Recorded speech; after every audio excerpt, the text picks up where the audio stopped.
याद है तुमने मुझे एक औरत के बारे में बताया था जो उज़ैर साहब के साथ थी?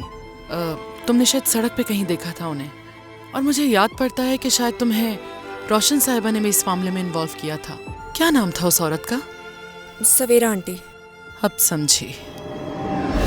दरिया को गिफ्ट देने के बहाने तुमने वहाँ सबको हेयर क्लिप दिए। मैं पहले ही समझ गई थी। कैसा खेल था? हाँ, किसी को कुछ पता तो नहीं चला होगा?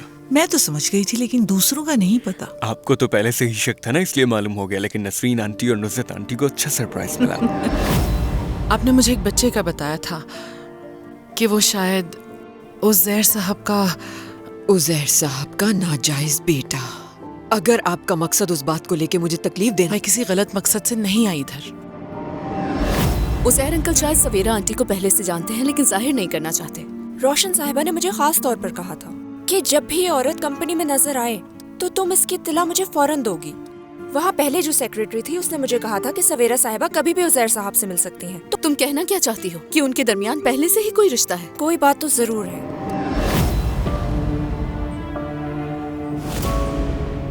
मैं चाहती थी कि तुम नए साल की शाम अपनी बेटी के साथ मनाओ, लेकिन रास्ते में गाड़ी फंस गई थी। मुझे यकीन था कि तुम यहीं होगे। हमने सारे नए साल की रात को ठंड लग जाएगी। हाँ, सही कह